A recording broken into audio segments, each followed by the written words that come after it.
Servus Freunde, jetzt geht es heute um folgendes Thema. Wir haben hier ein Lenovo M91P, eigentlich eine alte Office-Mühle, Baujahr war ungefähr 2011, 2012.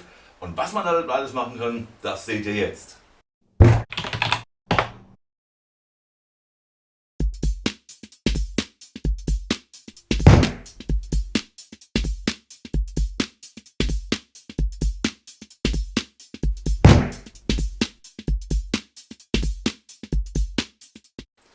Warum den Lenovo M91P? Das Schöne daran ist, nachdem wir uns natürlich die antistatischen Handschuhe angezogen haben, dass man eigentlich so gut wie keinen Schraubenzieher braucht. Man braucht nur hier hinten diesen Hebel zu ziehen. Und dann kann man den Deckel schon aufklappen. Hier sieht man den DVD-Brenner, die Festplatte in diesem Soft-Tech-Plastikgehäuse. Das ist halt alles relativ weich, hat aber auch einen gewissen Grund, erkläre ich auch gleich. Man sieht hier das 240 Watt Netzteil, für unsere Zwecke, die wir vorhaben, vielleicht noch ein bisschen zu schwach, komme ich aber auch gleich drauf. Hier unter ist der i5 2500 und wenn wir das jetzt mal hier rausnehmen, das heißt wir drücken an diesen Hebel hier, hat man quasi dieses ganze Gehäuse schon in der Hand und sieht auch hier ist halt eine schnöde 320 GB Festplatte eingebaut, ist zwar schon SATA und ist auch eine WD Blue, aber zu einem Zeitpunkt, wo halt wirklich 16 MB Cache ist halt nicht wirklich schnell. Die werden wir jetzt auf jeden Fall mal lösen, indem wir hier das SATA-Kabel und das Stromkabel entfernen. So, und schon ist das Ding Geschichte. Dann haben wir des Weiteren hier einen kleinen Arretierungshebel. Wenn wir den drücken, kann man das ganze Gehäuse hier hochklappen und siehe da, man hat jetzt das DVD-ROM, also quasi den Brenner hier in der Hand. Man sieht hier auch den Speicher, wunderbar eingebaut, das passt soweit. Das heißt, wenn man jetzt eine Änderung machen will, kommt man relativ eifrig dran. Was machen wir als erstes? Der Speicher ist natürlich mit 4 GB ein bisschen knapp bemessen. Den holen wir jetzt erstmal raus. Den brauchen wir dann logischerweise auch nicht mehr. Wer braucht auch schon 4 GB? Ich brauche auf jeden Fall mehr. Damit wir ein bisschen Geschwindigkeit gewinnen, haben wir diese alte WD-Platte, die da vorher drin war, ausgebaut und werden jetzt natürlich eine SSD einbauen. Habe in dem Fall eine 240 GB Platte genommen von SanDisk. Normalerweise verbaue ich nur Samsung. Aber Samsung benutze ich in dem Fall, wenn ich sage, ich will ein System von A nach B klonen. Dann hat Samsung das entsprechende Werkzeug dafür, damit das Alignment auch stimmt. Zum Thema Alignment werde ich irgendwann noch mal ein anderes Video zu bringen. Das überspringen wir heute. Die Platte festzumachen, der Hersteller hat halt nie daran gedacht, hier irgendwo noch was einzubauen. Habe hier aber einen kleinen Platz gefunden, wo man die Platte positionieren kann. Wie man sie festmacht und wie sie dann auch dauerhafter bleibt, muss ich mir noch überlegen. Wenn ich jetzt runterklappe, ist sie halt lose da drin, ist nicht so schön für den Transport, für den Betrieb ist es eigentlich unerheblich, weil keinerlei mechanischen Teile hier drin sind. Von daher passt das dann soweit. Wenn man jetzt nur die 240 GB SATA SSD Festplatte dort einbauen will, dann kann man quasi diesen Soft-Käfig hier benutzen und macht es ganz einfach so. Es gibt ja diese Reduzierer, dass man von 3,5 Zoll auf 2,5 Zoll, die man normal für ein normales PC-Gehäuse kaufen kann, kosten vielleicht 3-4 Euro die Dinger, hier einsetzen und hat halt das Problem nicht, dass man hier irgendwo ein Strauproblem hat, wenn man keine HDD verwenden will. Wie man die hier rauskriegt, ist relativ einfach gemacht. Man hat hier nur 2 Ösen, zieht die und dann hat man nach einem gewissen Druck hat man die ganze Sache auch schon in 2 Teile. Wie man sieht, relativ einfach gemacht und immer noch schraubenlos. Wie gesagt, man braucht hier nur an ganz wenig Stellen einen Schraubenzieher und von daher werden wir die gleich mal zur Seite legen und was Größeres einbauen. Bevor wir anfangen, das Netzteil auszuwechseln, werden wir ganz einfach in diesem Käfig, ich werde jetzt zumindest, 1 Terabyte Seagate Barracuda einbauen, 7200 Umdrehungen mit 64 MB Cache, dass ich auch schön was drauf parken kann. Das heißt, ich habe dann nachher den DVD-Brenner, hier unten drunter eine eine SSD-Platte und habe dann auch noch einen Massenspeicher, um meinen Kram dahin zu schmeißen. Das ist im Grunde auch ganz einfach, so wie es angefangen hat, hört es auch auf. Ich habe den Käfig. Habe die Barracuda, lege sie so hin, dass sie dann später auf dem Kopf steht. Da werden jetzt Ältere wahrscheinlich sagen, was? Eine Festplatte auf dem Kopf einbauen, bist du des Wahnsinns? Das Thema ist aber schon seit ungefähr 15 Jahren gegessen. Die Lager interessiert es heutzutage nicht mehr, ob die Platte auf dem Kopf steht oder nicht. Wichtig ist nur, dass man sie nicht ständig von A nach B schleift und deswegen werde ich sie jetzt auch in diesem Käfig hier festmachen. Und ja, das war es dann eigentlich schon. Das Ding ist eingebaut, da sind die Anschlüsse, aus die Maus. Für die Aktion des Netzteils ist es ganz einfach so, wir haben hier einen Be Quiet genommen, einen TFX Power 2. Es gab auch schon ältere mit einem TFX Power 1, waren auch 80 plus zertifiziert. Das Problem war nur, sie waren halt nur zertifiziert. Also sie haben keinen Gold, Silber, Bronze-Status oder sonst irgendwas gehabt, dass man daraus weiß. Unter Last bringt er auch dauerhaft die 300 Watt und das Gold macht es auf jeden Fall. Ist ein bisschen kostspieliger, das Netzteil selber ist nur die Hälfte von diesem Karton hier. Kostet trotzdem knapp um die 70 Euro, aber es lohnt sich, weil wenn ich später noch mehr aufrüsten will und noch mehr reinstecken will in diesen kleinen PC, ist es vielleicht auch besser, ja, wenn es draußen an der Tür klingelt und man mal schnell rausgeht, dass nicht im Hintergrund irgendwie der PC dann die ganze Wohnung abfackelt. Von daher sollte man auf jeden Fall benutzen. Wir werden das Ding jetzt auch mal auspacken. Ja, mal gucken, was uns da Be Quiet Schönes gebracht hat. Engineered in Germany, made in China. Haben natürlich Kaltgerätekabel dabei, ganz klar. Ein paar Kabelbinder und Schrauben, Dankeschön. Tja, ein PCI Express Anschluss für die ganz Mutigen. Und da haben wir dann auch, ja, im Endeffekt das Netzteil. Tun wir das mal weg. Hier ist auch ein kleiner Karton, genau, eine kleine Beschreibung drin. Aber uns interessiert eigentlich am Ende das hier. Und man sieht auch schon die Konnektoren, das passt alles soweit. Wir haben auch ein paar mehr SATA-Anschlüsse und werden das jetzt mal auspacken. Aus dieser Folie. Ja, die meint ja auch immer gut, ne?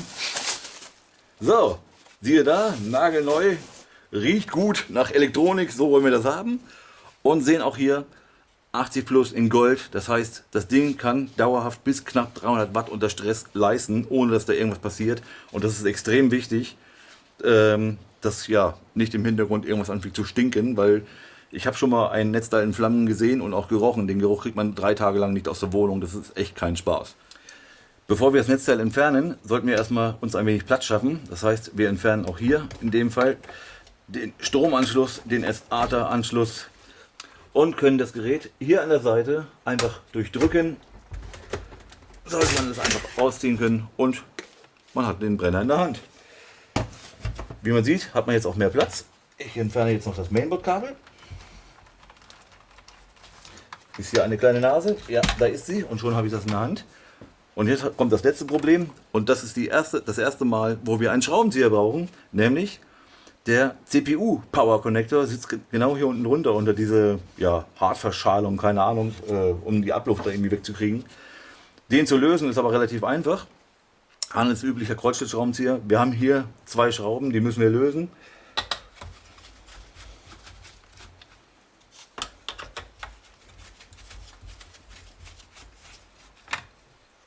Und das war's auch schon.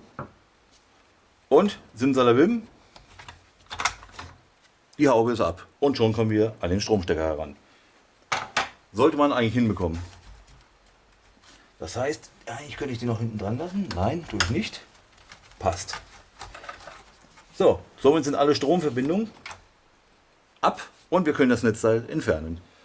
Man sieht hier auf der Rückseite, dort ist eine Schraube, dort und dort. Mehr ist es nicht. Diese 3 lösen wir und dann kann man das Netzteil quasi mit einem Ruck nach vorne abziehen. Im Grunde genommen kein Hexenwerk, wenn die Schrauben logischerweise auch leicht lösbar sind. Ja, und wenn wir schon dabei sind, damit einem die Schrauben nicht wild durch die Gegend fliegen, haben wir dann Muttis griechischen Joghurtbecher von einem Discounter. Zack. Und schon ist es weg. Und dann kann man auch nichts verlieren. Kostenpunkt 0 Euro. So, die 3 Schrauben sind raus. Und wenn man jetzt natürlich zieht, passiert noch nichts. Man hat hier klugerweise noch so eine Art Arretierung, wo ich hier drauf drücke, eingerichtet. Sieht man aber auch, wenn man direkt drauf guckt. Man drückt hier einfach nur drauf und dann kann man das Netzteil einfach abziehen. Und wie man sieht, hat man es in der Hand.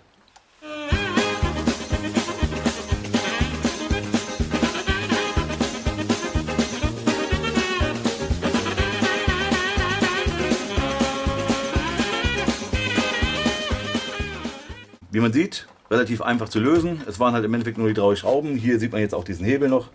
Und ja, es hat halt keinerlei Zertifikat. Zumindest auf den ersten Blick nicht zu erkennen. Ich habe schon welche gesehen, die haben 80 plus. Das hier ist sogar noch von Lite-On, das Netzteil. Ja, 240 Watt ist halt ein bisschen mager. Und für das, was wir vorhaben, reicht es nicht. Wer zocken will, braucht Power. So, das Netzteil ist raus. Hier haben wir das neue, das frische Be Quiet. TFX ist der Modellname, also nicht nur der Modellname, sondern auch die Form. Die meisten kennen ja eigentlich nur ATX oder AT. In dem Fall ist es ein TFX. hat auch was mit der Form zu tun. Das ist genormt, das passt dann schon soweit. 80 plus Gold, das heißt, wir haben Power ohne Ende. Und wie man sieht, relativ easy. Man sieht hier unten auch genauso wie beim anderen auch, Norm ist Norm. Hier sind 3 Schraubeneinlässe, so wie wir es auch gelöst haben. Hier unten ist die Nase und da ist quasi die Arretierung relativ einfach zu machen. Und das machen wir jetzt auch.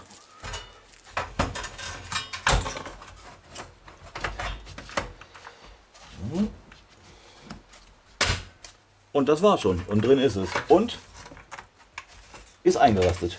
Perfekt. Kann schon nicht mehr rausrutschen. Das heißt, das Festschrauben dient eigentlich nur noch der Sicherheit quasi. Und ja, können dann auch weitermachen.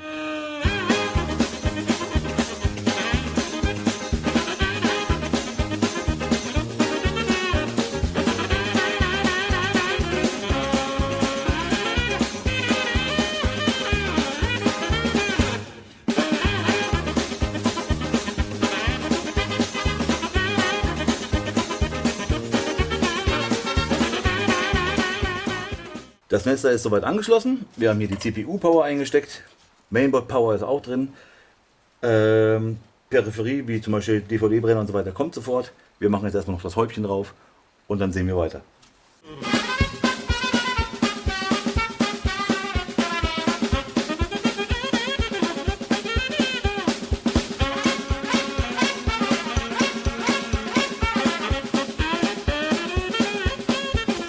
So. Der weitere Schritt ist, jetzt wo wir schon soweit sind, die RAM-Bänke sind noch leer, dann packen wir auf jeden Fall schon mal 8 GB rein. Aber warum nur 8, wenn ich 16 kann? Tada! Und dann machen wir das Ding einfach voll, weil 16 GB ist die Obergrenze. Warum der jetzt grün ist und der schwarz, fragen Sie den Hersteller, fragen Sie nicht mich. Fakt ist, beide sind identisch, beide haben die gleichen Werte, alles prima, so muss das sein. Das ist auch wichtig für den Ausbau, falls später mal hier was erweitert werden soll. Muss immer darauf geachtet werden, dass es exakt der gleiche Speicher ist, sonst gibt es Probleme.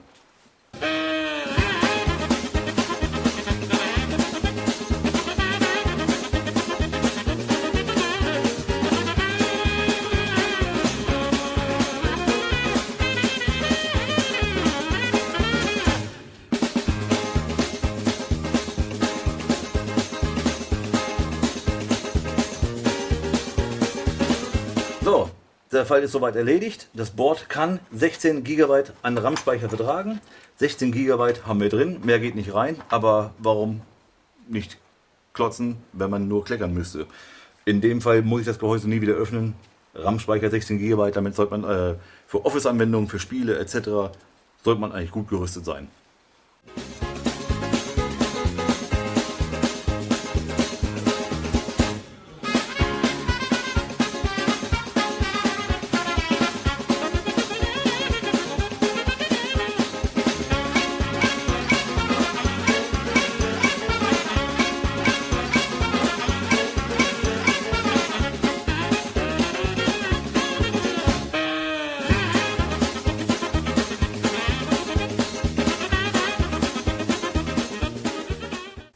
So, jetzt kommen wir zum Knackpunkt.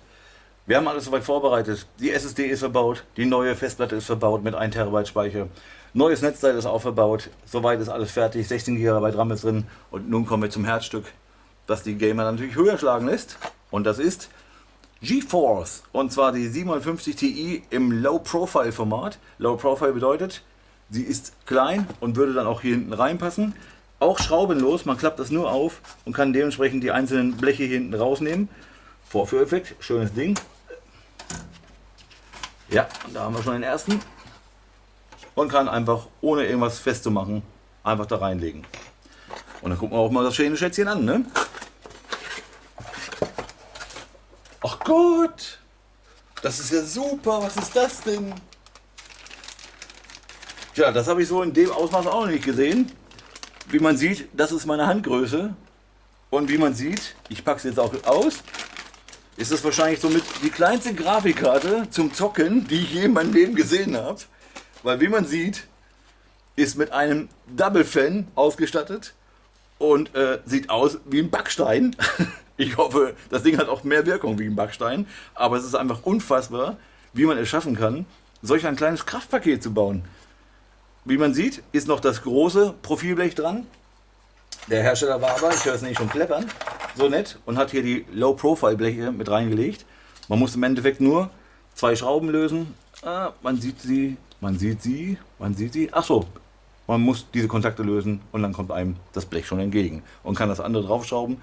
Der kommt daneben und das machen wir jetzt auf die Schnelle. So, und Chris K von Chris K Gaming sagte auch gerade eben noch, herrliches Ding. Es sieht eher so danach aus, als hätte sie 1080 mal eben ein Baby bekommen. Und ja, kann ich nur bestätigen.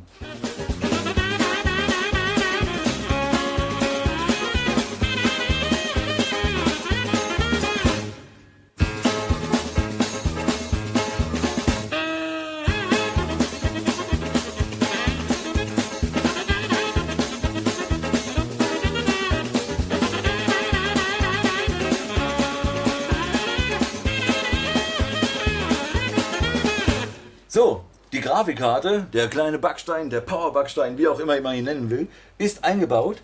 Allerdings sehen wir jetzt auch hier an der Stelle, da war noch ein kleiner PCI Express Slot, wahrscheinlich PCI einfach, um zum Beispiel Adapterkarten, eine Soundkarte oder sonstiges reinzustecken. In meinem Fall hätte ich jetzt gesagt, ich würde eine USB 3-Karte nehmen.